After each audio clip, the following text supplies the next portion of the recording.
Pelas redes sociais, o presidente Jair Bolsonaro respondeu à fala do ex-presidente Lula, que agrediu todos os brasileiros que foram às ruas para celebrar o bicentenário da independência do Brasil no dia 7 de setembro por todo o país.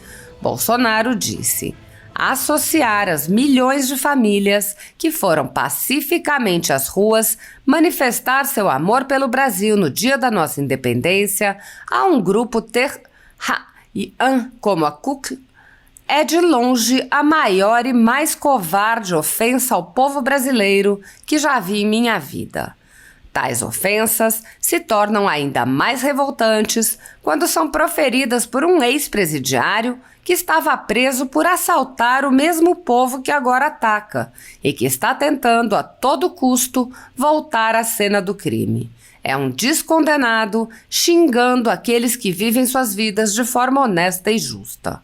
Como disse há alguns dias, uma das formas mais covardes de promover a desunião de nosso povo é atacar os seus valores, sobretudo com rótulos desprezíveis e abomináveis que desrespeitam não só a nós, mas a diversos outros povos ao banalizar assuntos tão sérios e graves.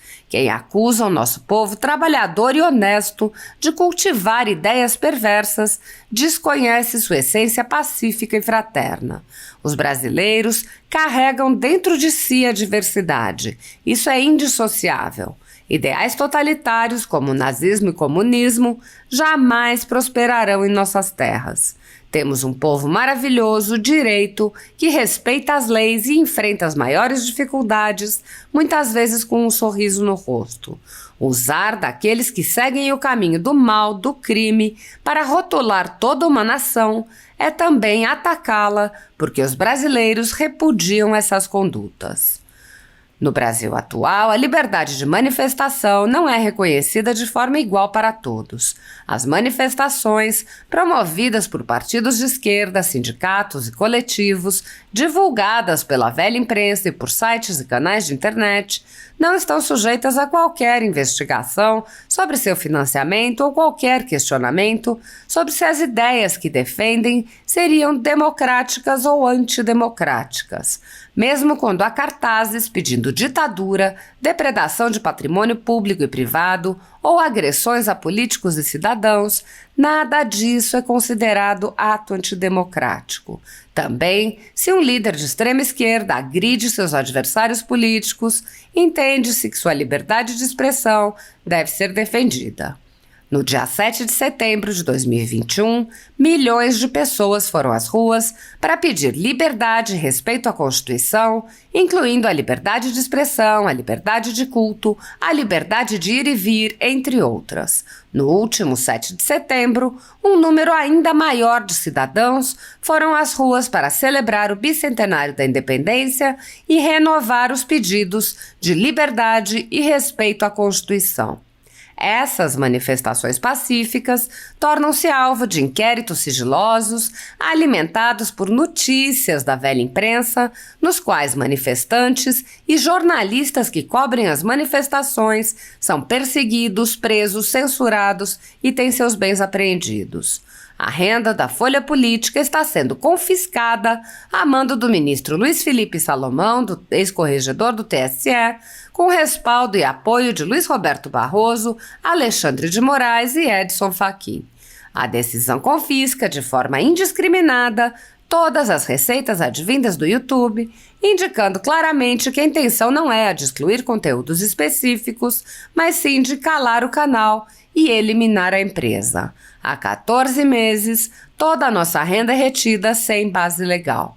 Se você apoia o trabalho da Folha Política e pode ajudar a evitar que o jornal seja fechado, doe por meio do Pix, cujo QR Code está visível na tela, ou por meio do código ajude@folhapolitica.org.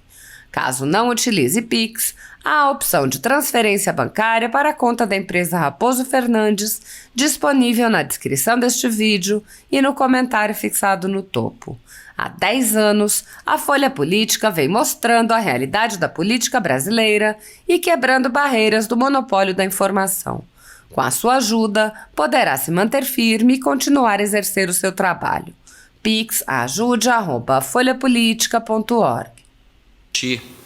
O ativismo judicial no nosso país, obviamente que em particular da Suprema Corte, do Supremo Tribunal Federal. Eu quero saudar aqui os demais presentes, Paulo Faria, Dr. Paulo Faria, advogado criminalista, doutora Mariane Cardoso, secretário-geral da Comissão de Direito Constitucional da OAB de Minas, também Dr. Marcelo Monteiro, que é procurador de Justiça, e o professor de todos nós, Dr. Ives Gandra Martins. Satisfação tê-lo conosco, sempre uma aula. Eu confesso que os últimos dias revelaram aquilo que só quem não quer ver não enxerga. Só quem não quer ver não enxerga. Nós estamos alertando, fui o primeiro deputado a falar do inquérito fake, quando eu chamo de inquérito fake, o inquérito das fake news, quando ele foi feito pelo ministro Dias Toffoli contra a revista Cruzoé, porque a Lava Jato estava chegando no Supremo. Fui à tribuna, denunciei, e foi muito bem narrado aqui durante este momento, durante esta audiência pública, tudo o que aconteceu desde então. Houve 2 eventos concomitantes, se formos olhar historicamente, para que nós chegássemos a esse ponto, que explicam, obviamente, jamais vão justificar o que está acontecendo. Primeiro, o Lava Jato chega no Supremo Tribunal Federal. Segundo, elege-se um presidente da República que se opõe em ideias àquilo que antes era a hegemonia da esquerda nas instituições e na política brasileira. Esses 2 movimentos concomitantes levam à situação distópica que nós vivemos hoje. Estamos em 2022, mas mais parece 1984. E não me refiro ao ano. Refiro-me à brilhante obra de George Orwell, que foi para mim uma das maiores responsáveis, junto com o Admirável Mundo Novo de Aldous Huxley, para que me interessasse por política e lutasse contra qualquer tipo de totalitarismo, qualquer tipo de censura, qualquer tipo de limitação às liberdades individuais que agridem ao Estado de Direito, que agridem a democracia. O que nós estamos vendo hoje no Brasil, e digo, só não vê quem não quer enxergar, é perseguição política e censura. Coisa de ditadura, não é coisa de democracia. E quem ousa dizer que está defendendo a democracia, tomando atitudes antidemocráticas, está destruindo a democracia.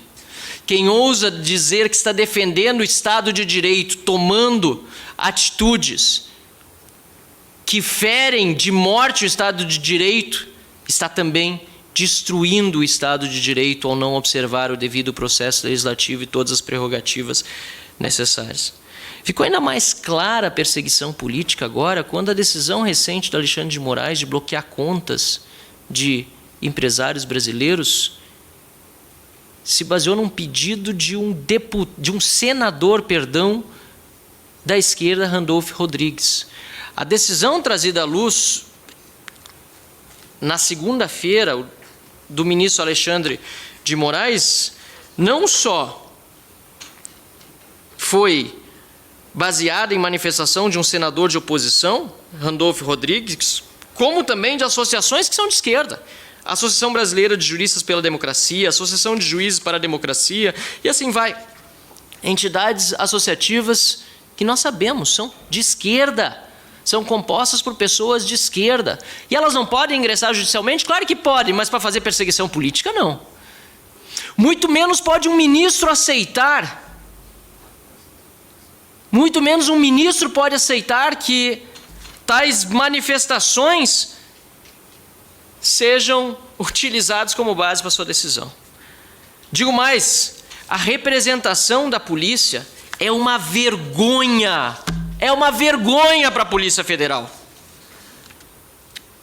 A representação da polícia é uma vergonha. E eu vou procurar ela aqui no meu celular para trazer as partes mais vergonhosas desse despacho. Ela traz as mensagens printadas de um grupo de WhatsApp privado e menciona como base para a decisão de buscar os celulares, por exemplo, o patrocínio da campanha como atos patrióticos, entre aspas, compras de bandeiras para o ato de 7 de setembro. As compras de bandeiras para o 7 de setembro mencionados em conversa de WhatsApp num grupo de empresários é mencionado como algo que pode ser ameaçador à democracia brasileira. Mas, para demonstrar o caráter da perseguição política, o delegado se chama Fábio Álvares Schor. Para demonstrar o caráter de perseguição política, diz ele, como é sabido, não diz de onde que se sabe isso, mas como é sabido, mensagens de apoio a atos violentos, ruptura do Estado Democrático de Direito, ataques ou ameaças contra pessoas politicamente expostas têm um grande potencial de propagação entre os apoiadores mais radicais da ideologia dita conservadora, principalmente considerando o ingrediente do poder econômico e político que envolvem as pessoas integrantes do grupo. Isso é um absurdo! Isso é um absurdo! Ele está, primeiro, supondo que os atos serão violentos. Supondo que os atos 7 de setembro serão violentos. Historicamente, eu participei de todas as manifestações com bandeiras do Brasil, pelo impeachment de Dilma, contra o PT. Se havia alguém violento, era uma raríssima exceção e muitas vezes ainda era infiltrado pela esquerda. Então, eles supõem que são violentos, mas do outro lado, a esquerda faz as suas manifestações e nunca se viu uma perseguição dessa do Poder Judiciário, como manifestações do MST, da CUT, da UNE, quebrando tudo, incendiando lixeira, quebrando carro, lojas, tudo que vem pela frente. Aliás, eles não só ameaçaram invadir o STF, eles invadiram o STF. O MST invadiu o STF. Grande potencial de propagação entre os apoiadores mais radicais da ideologia dita conservadora. Ele ainda bota dita conservadora para dizer, me afasta, eu não sou conservador, eu não tenho nada com isso. Estou usando até essa palavrinha aí, dita conservadora, que eu não conheço direito, mas é dita conservadora. É um absurdo! Absurdo! Uma vergonha para a Polícia Federal. Uma vergonha para a Polícia Federal. Estou providenciando, inclusive, representação na ouvidoria, porque não é possível que haja, dentro da Polícia Federal, um servidor fazendo um trabalho desses de perseguição política. Envolvem pessoas integrantes do grupo, considerando o ingrediente, do poder econômico e político que envolvem as pessoas integrantes do grupo. Poder econômico e político. Essas pessoas, poder econômico, perto da força da máquina estatal, não tem nada. Poder político, perto da força da máquina estatal, não tem nada. Aliás, não tem nem foro privilegiado. Não podiam nem estar sendo objeto de investigação do STF. É vergonhoso, é vexaminoso para a Polícia Federal e para o STF. É vergonhoso. Eu aqui estou defendendo a Polícia Federal e o STF. Porque eu estou dizendo que o que este servidor policial federal e o que o ministro Alexandre de Moraes estão fazendo é vergonhoso para as instituições, está enlameando o nome dessas instituições. E eu tenho direito de fazer isso como deputado, mas eu tenho dever, porque eu estou aqui para defender as instituições, estou aqui para defender o meu parlamento, o parlamento brasileiro, a Câmara dos Deputados e o Senado da República. Covarde! Senado da República, covarde! Senador Rodrigo Pacheco, presidente do Senado da República, onde vocês estão? Defendendo o Supremo Tribunal Federal, Corte Constitucional importantíssima em qualquer país democrático, em que se respeita o Estado de Direito, defendendo a Polícia Federal, que aliás foi fundamental para revelar inúmeros escândalos de corrupção. A Operação Lava Jato está aí para demonstrar. Mas há atitudes vergonhosas de membros seus que precisam sim ser objeto aqui da Câmara dos Deputados, não apenas de audiência pública, que é importante que estamos fazendo ela aqui hoje, mas também de projetos de lei e reformas para impedir que isso possa voltar a acontecer no Brasil. É 2022, mas mais parece 1984. E eu me pergunto o que nós queremos para 2023, época de eleição, de campanha eleitoral. As pessoas precisam prestar atenção, inclusive e sobretudo nos candidatos ao Senado, para saber quem está se pronunciando sobre esses absurdos que estão acontecendo. Também os candidatos a deputado federal. É no parlamento que se faz a legislação e se muda o jogo de verdade. Obviamente que eu desprezo, repudio qualquer manifestação golpista. É óbvio. Senão não seria deputado federal, senão não estaria concorrendo à reeleição, senão eu não acreditaria na democracia. E é por isso que eu a defendo. E é por isso que eu defendo o direito das pessoas se manifestarem independentemente da posição política que elas exprimam. Hoje nós temos pessoas caladas no Brasil pelo Poder Judiciário, redes sociais, inclusive de um deputado federal que é concorrente à reeleição e do presidente dessa audiência pública, suspensas. Só um lado pode falar? Aliás, ministro Alexandre de Moraes, não existem apenas dois lados. Vamos parar com esse maniqueísmo. Nós mesmos aqui somos independentes na Câmara dos Deputados. Existem muitas formas de pensar. Há uma pluralidade de ideias no país e nós precisamos saber quem pensa de qual forma, justamente para que, me perdoem a palavra, os idiotas sejam de forma transparente conhecidos e não hajam nas sombras. É para isso que existe liberdade de expressão. Mas a distopia orwelliana, nesse momento, predomina. O tal do duplo pensar. Guerra é paz. Liberdade é escravidão. Ignorância é força. Eu estou realmente muito indignado com o que está acontecendo no nosso país. Mas que essa nossa indignação nos leve à preocupação. Não existe um povo livre quando o governo não é limitado. Quando ele se excede, ele prejudica a liberdade. Eu vejo que, além da questão da perseguição política, me parece haver até questões pessoais envolvidas. Não gostaria de pensar nisso, mas as decisões são tão manifestamente ilegais e inconstitucionais que as maiores entidades empreendedoras, empresariais do Brasil e agora também, infelizmente, os meios de imprensa e de comunicação têm se manifestado contra esse arbítrio, contra esse abuso, essa ditadura do Poder Judiciário, que está fazendo uma devassa em cidadãos. Quebrar sigilo telemático da conversa de WhatsApp dos cidadãos, o sigilo bancário, bloquear contas, é como o policial pegar o cidadão e fazer uma revista. Mas não é uma revista só apalpando ele, vendo se ele tem alguma coisa estranha no bolso. É pedindo para tirar o paletó. É pedindo para tirar os sapatos. Agora as meias. Vamos ver essa conversa de WhatsApp aqui, o que está acontecendo ali. Quem sabe ele está planejando alguma coisa. Conversa de WhatsApp, tem gente naquele grupo que nem falou nada. E está com as contas bloqueadas. E está com sigilo telemático quebrado. Tira também a calça. Vamos lá. Gravata, camisa também. Mas tô só de cueca! Tira! Tira a cueca! Estão pelados, nus, diante da Polícia Federal e do Judiciário brasileiro por uma decisão ilegal, abusiva, autoritária, inconstitucional? E cadê o Senado?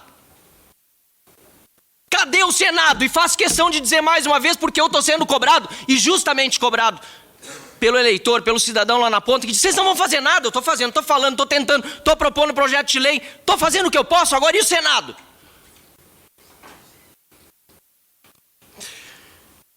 Eu aqui, presidente, encerrando essa minha manifestação, e me perdoem pela veemência, eu acredito num país verdadeiramente livre, num país em que a gente possa falar o que pensa, num país em que a gente possa expressar a opinião, num país em que devemos ser, sim, responsáveis com a nossa opinião e com as instituições.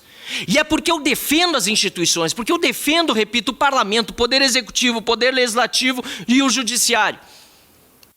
os três poderes, que eu quero harmonia e independência entre eles, que eu quero que seja respeitado o que está no artigo 53 da Constituição, que eu faço questão para encerrar a ler aqui, senhor presidente, que diz literalmente o seguinte: os deputados e senadores são invioláveis civil e penalmente por quaisquer, é o plural de qualquer, a única palavra no português que tem um S no meio, quaisquer, não falou nem qualquer o constituinte derivado, porque foi alterado, foi uma emenda constitucional feita para deixar ainda mais claro o que já era óbvio.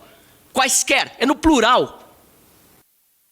Qualquer exponencialmente, quantas vezes quiser, é quaisquer opiniões, palavras e votos. Os deputados e senadores são invioláveis civil e penalmente por quaisquer de suas opiniões, palavras e votos. Ser deputado federal nesse país e ser